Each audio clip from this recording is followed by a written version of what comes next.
we combat this? Because we're up against this monolith, heavily funded evil empire, which is the United States.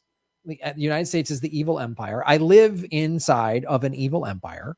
They're way more of a threat to all of our daily. If you're an American, they are a threat. The American government is a threat to your daily life. And it doesn't matter if they have a Republican in there or a Democrat. You think that one party's better than the other. You're deluding yourself, and you're actually playing along with what they want. They want you to pick a team because they can manipulate you. They manipulated the Trump team to go attack the Capitol. They can manipulate the left team to cancel somebody because whatever. They can manipulate you very easily if you subscribe to their thinking. They're obviously, the United States is the biggest threat to the planet. If the Earth goes extinct, it'll be largely the fault of the United States. So how do we battle this?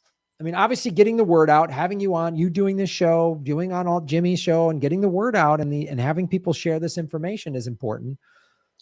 But how do we do it? I'm trying not to lose faith, because like Edward Snowden reveals his, it's a bombshell. Nobody, you know what I mean? Like, we keep revealing this stuff, and a lot of people just go, it's too big of, I don't know, it's crazy. Or boy, nuts. Or I didn't, we always knew it. So what are we going to do? So I don't know. I don't want to be too cynical here, but I'm just trying to figure out like what we can do, what actions we can take. I do think that making people aware that this is happening is a first step, and then seeing if there are some types of channels for legal recourse, then that is definitely a second step.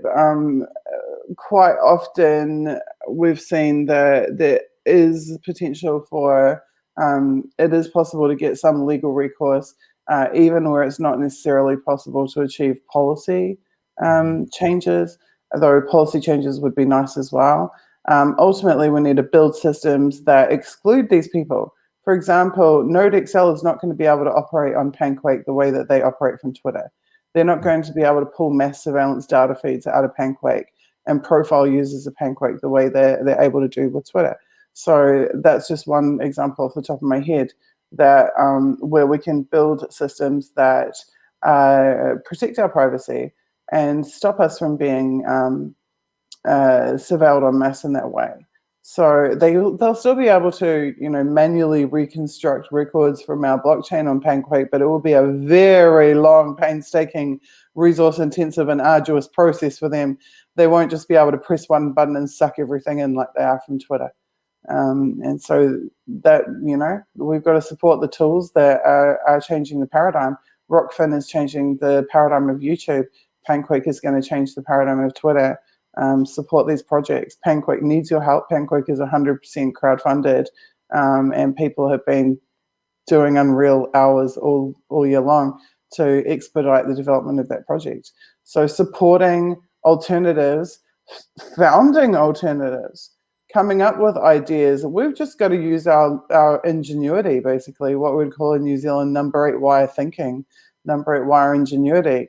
Maybe all you have is one rock and one stick, but maybe out of that you can invent something new that is gonna revolutionize the farming industry. We've got to use our brains. We've got to come up with new ideas, and we've got to support those that have new ideas.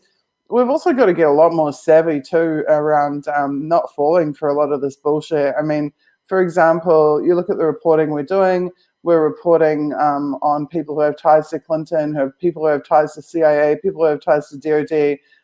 And right now there's like a little troll army on the #WL Dragnet hashtag talking shit about this journalism project. Well, do you think maybe that's got something to do with this? Like, or there's someone writing some stupid blog post saying some crazy shit about me. People, we've got to get just a bit more savvy and be able to like instantly recognize and discard this stuff and not be affected by it. We've just got to step above it. What is the famous quote, that great people think about ideas and little people think about or talk about people and each other. We need to do a lot more talking about ideas. There's one of our team members saying that they've been dealing with trolls all morning. So you see those troll networks, know where they come from. Those troll networks are the deflect step. So we've got detect, which is NodeXL and us all being profiled to be surveilled. And then we've got deflect, which is these troll armies coming in and trying to steal your attention, steal your time, change the flow of the conversation, misdirect you to some other aspect than what you, someone says trolls are the bedbugs on the internet. That's absolutely true.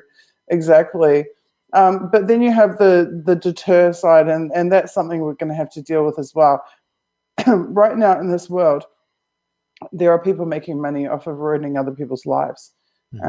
That's what it comes down to, and it's wrong and it's unconscionable, and we need to, in some manner, in some way, begin to hold those people to account. I don't pretend to have all of the answers as to how to do that, but I do think that making people aware of these activities, and also breaking the isolation that they impose upon targets, is another really important factor. So when we interviewed a bunch of different people about their experiences, every single one of them said they felt alone. Every single one of them said, I felt alone in this. I felt alone in this. None of them were alone in this. They were all going through it at the same time. So people need to understand, like, you're not alone. You're not the only one being smeared. You're not the only one being beset by trolls. You're not the only one being targeted. You're not the only one having your life destabilized. In 2016, I made a documentary called Diary of a Person of Interest, which was all about my experiences in New Zealand of being targeted by state agencies that we now know, thanks to an official State Services Commission report, were targeting the movements that I was involved in New Zealand at the behest of our government and our government departments. And in that documentary, there's a whole section about the privatization of surveillance and state surveillance. And in that documentary, I said the for-profit nature of surveillance, the privatization of the functions of state surveillance, means they must have perpetual growth. All businesses in capitalism require growth, right? They require growth and they require churn. Well, to have perpetual growth, if your business is spying, you have to spy on more people. If you get paid per person that you spy on, you want more money next year than last year, you have to spy on more people. You have to target more people. And as the number of targets grows bigger and bigger and bigger with every passing year, the ability of the spies to pretend this isn't happening diminishes. And so that's the good news in this, and that's the process I actually see happening right now. I'm seeing where we're at the tipping point. You know, in years gone by, they could say, oh, this is conspiracy theory. Oh, Susie's just, making it up or whatever. But as more and more and more people are being targeted, yeah, look, there's a brilliant comment. Someone just said that the expanding watch lists are a kind of Ponzi scheme. That is exactly what this is. It really is like the multi-level marketing of the surveillance agencies. Like, it really is. And it is very much a Ponzi scheme. And so as the target lists get bigger and bigger and bigger, there will be greater and greater awareness that this is happening. But the scary factor is that if we don't stop it, if we don't make a big freaking noise about it, eventually it will be status quo that every single person in the world is targeted. And we saw this with hardware, surveillance hardware. For example, do you remember when there was like just one surveillance camera like in one specific place? Like, think back like 25, 30 years ago, there would be at a certain place there would be a camera, and then like it was just the closed circuit TV, and people would have their own little surveillance camera maybe in their store, their 7-Eleven, their whatever, right? And see how it stepped forward, and then there was more cameras, and then there was more cameras, and now there's cameras literally everywhere, and they're all networked and interconnected, and even across borders, where like cameras that are in New Zealand can be monitored by agencies that are in Washington, D.C. now. We have this ubiquitous surveillance network. This is the same thing with this targeted spying. The end game of this targeted spying is that everybody will end up being facing the same punishing measures if they're on the shit list. Yeah. And that's a horrible future, and it's one worth fighting against, definitely. Yeah, well, Suzie, I really I really appreciate you taking the time. Do you got time to answer a few questions? Yeah, absolutely. All right, let's go Absolutely. on over to rockfin.com/Graham Elwood. A great way to support the show. Any tips over there? We will ask the question. This is from Matt S. Matt, Shaving Knuckles for Justice. Thank you for supporting our show. The mass scale censorship seems to affect both sides politically, but doesn't seem to be letting up. What do you think it will take to get true free speech on a mass scale again?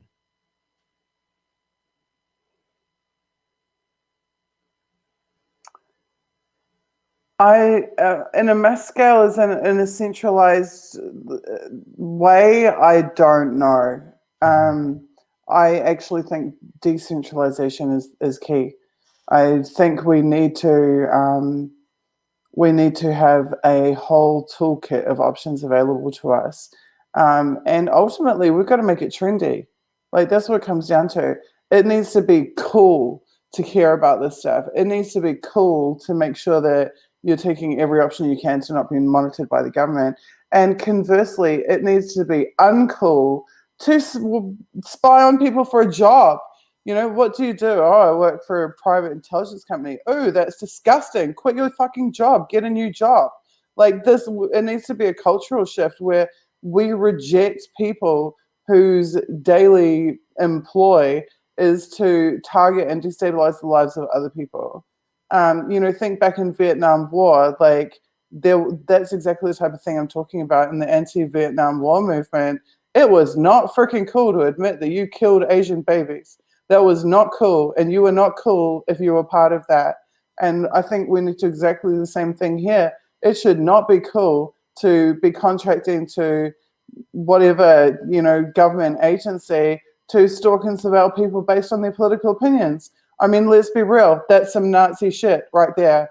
To be going after people for their speech or for their beliefs or for their opinions. You actually don't get to say democracy in the same breath as you say detect, deflect, and deter.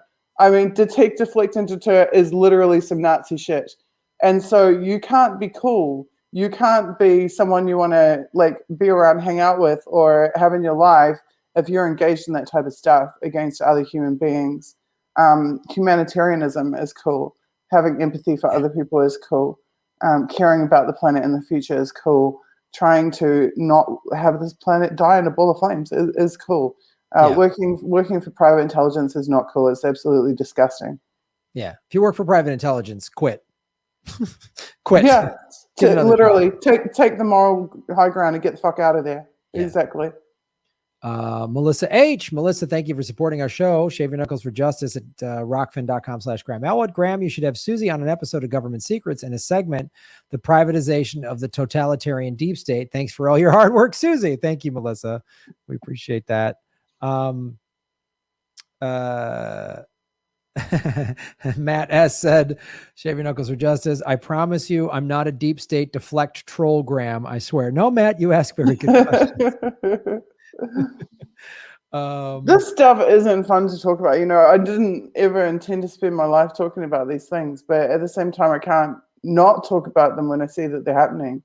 It's unconscionable, to be a part of covering that up.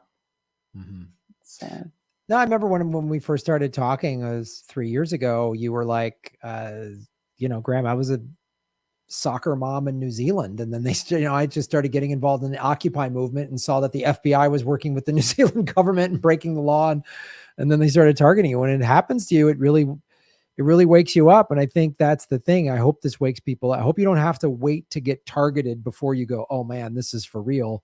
Because you just want to think, oh, it's not happening to me, or maybe the person's exaggerating, or whatever. But no, it's happening, and it can happen to anybody who speaks out, even in the slightest ways. Like, I'm not leading some movement. I'm not at the front of some rally up the steps of the government building. I'm just a guy online, and they came after me. So Kate, our moderator, thank you, Kate, for supporting our show. This question is for Suzie. Can you say when you are dropping the other 2 articles in the WL Dragnet series and what they are about? Well, it's interesting given what we were just discussing, because one of the things that pushed me over the edge in New Zealand was when I discovered that New Zealand military agencies were involved in targeting New Zealand permanent residents and citizens, including Kim.com. And that is very similar to the second part that's coming out in WL Dragnet, because that is where the military side of the US military side of this whole social media mass surveillance operation comes to light in a big way. And I can tell you that what we have discovered, the hard evidence we have discovered in the course of that investigative reporting, has completely changed my understanding of the way that the entire world operates and is controlled by the powers that be.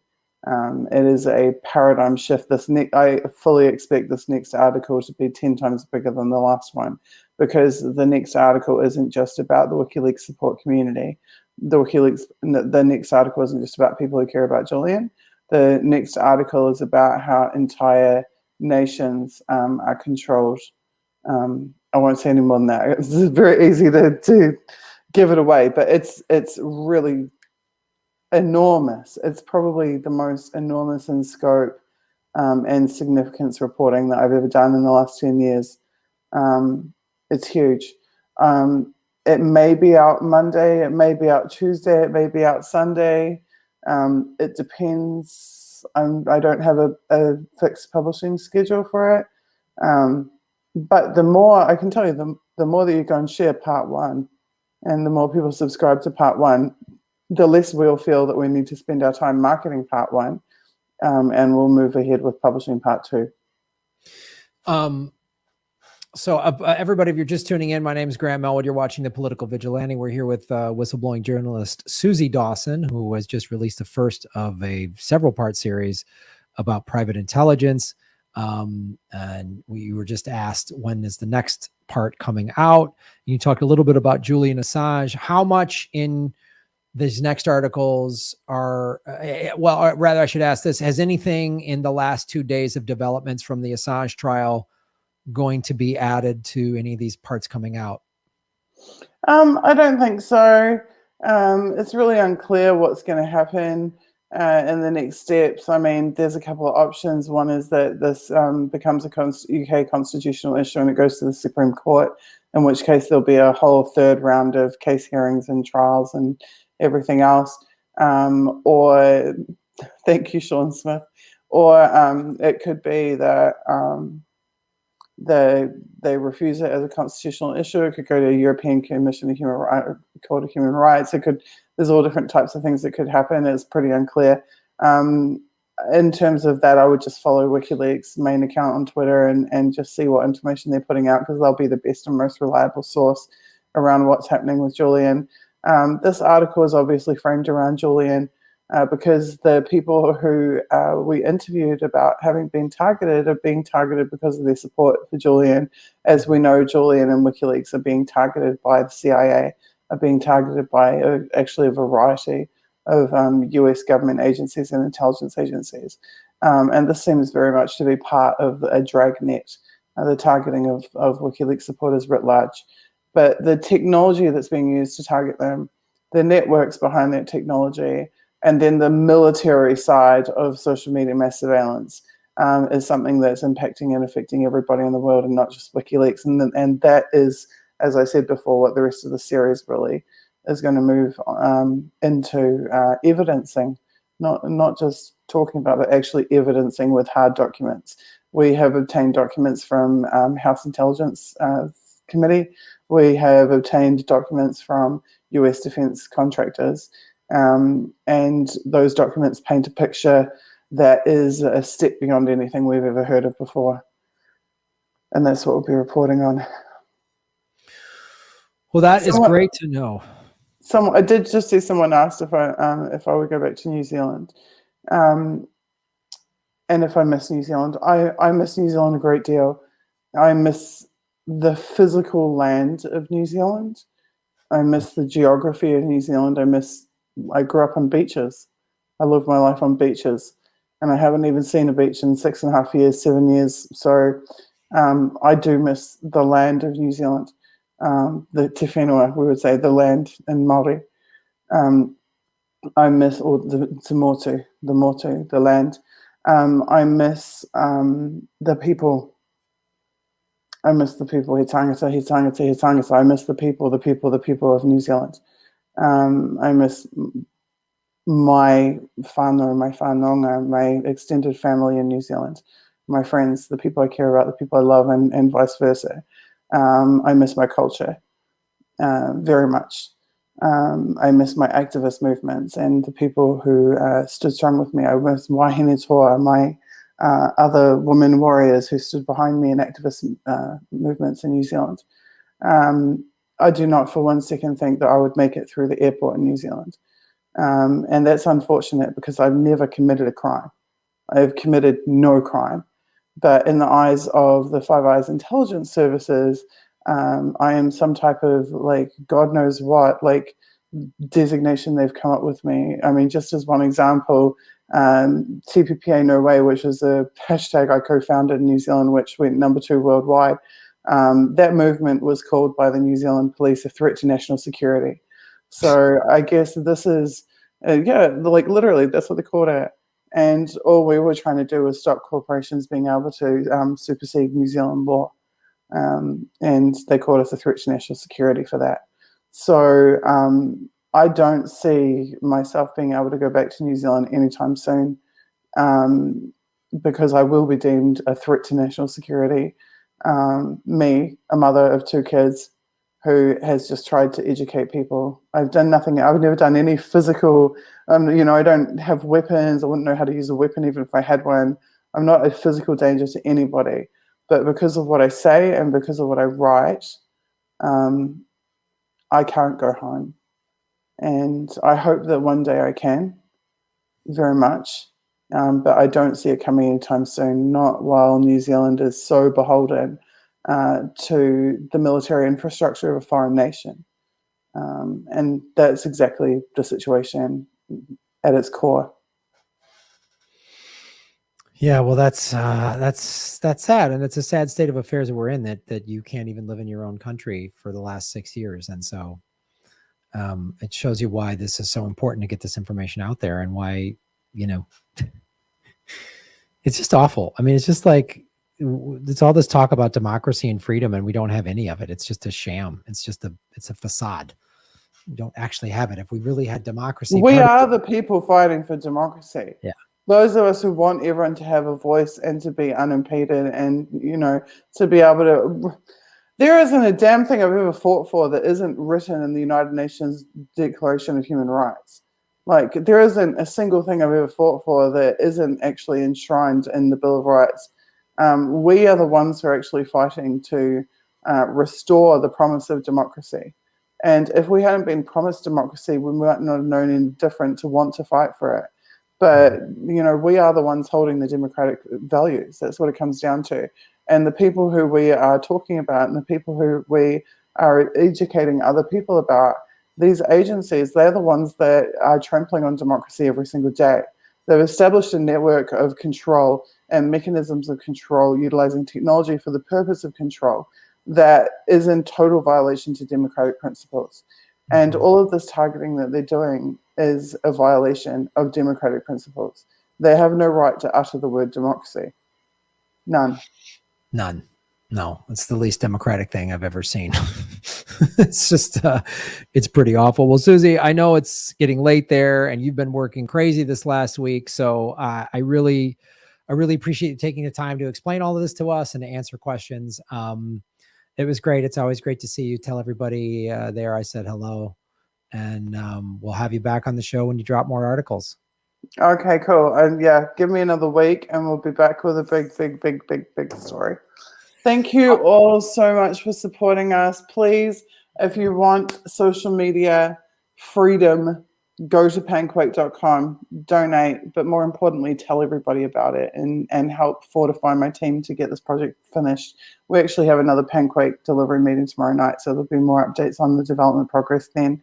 And if you want to be on top of this series of articles that we're putting out, go to talkliberation.com. Thank you for supporting us relentlessly, Graham. You're awesome. All right, Suzie. Thank you. And thank you to everybody at your team over there. We appreciate it. Thank you. Bye. Bye-bye. Hey, everybody. Thanks for watching. We are still in our 9th month of demonetization from YouTube. So support what we're doing at patreon.com/Graham Elwood or rockfin.com/Graham Elwood, which is a blockchain cryptocurrency platform. It's free to sign up, and there's a premium level at $10 a month. And for that, you get everybody on the platform's premium content. Myself, Lee Camp, Ron Placone, Jimmy Dore, Whitney Webb, Kim Iverson, Abby Martin, and many, many others. You can also support what we're doing at Venmo at Graham-Elwood and go to GrahamElwood.com. We have a PayPal button and a PO box. I also have crypto wallets, which are all in the show notes. Thanks for supporting what we do.